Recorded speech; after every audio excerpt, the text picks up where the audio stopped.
amme mani ammani yo annem soboro galbag ne ठेंगा ना मुरे मल्ला अरे ये बिलोती मां सब करी सगळं मोजना तर मला व्हिडिओ कमाल है आज सरस मेहनत ना चल रहा सदने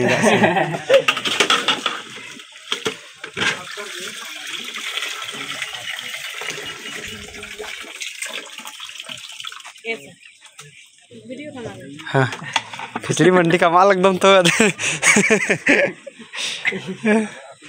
अच्छा सर बच्चा सर दर्शन अलवा को टीम मखना रही सर अच्छा अच्छा बुझा ना बुझा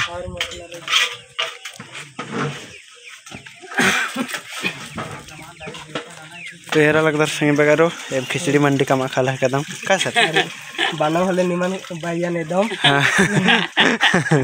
अदरक को भी उठ रही और इतना कुछ हाँ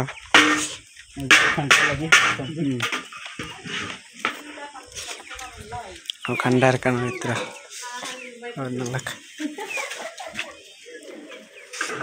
अपन वीडियो कॉल के सर हां हाँ इधर ये स्टार्ट रही तो उल्टा सीधा में कस पत्ता सर क्लिप सजोए कि अन्ने देखो हां मैंने बाली की बात जी नहीं तो बिल्टी दो तुम वहां के भूल गए रे हां अच्छा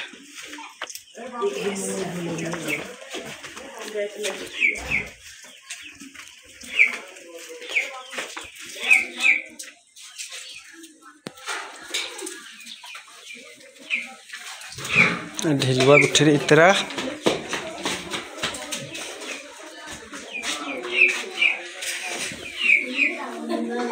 अरे बाप रे बेच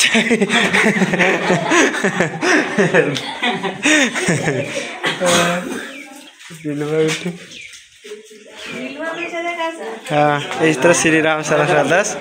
इस तरह दोपहरी लाइन में लग लाइन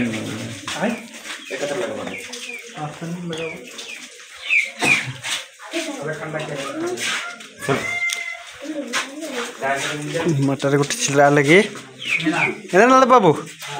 इधर ना लगता है मटर छिला दे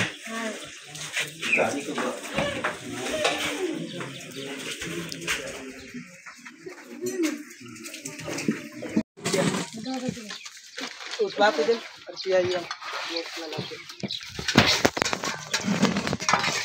हमारे साथ बढ़िया से हम रहा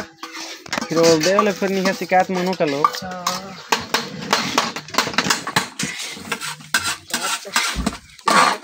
अभी बढ़िया से ठंडा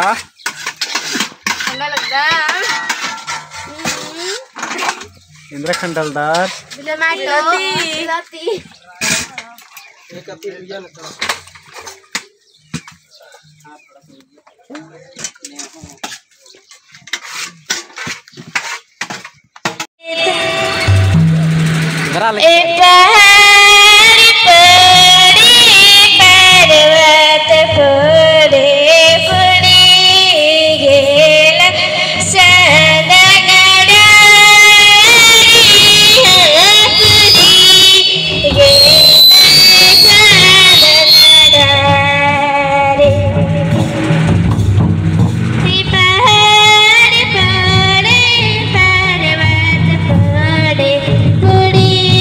Yeah.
सीता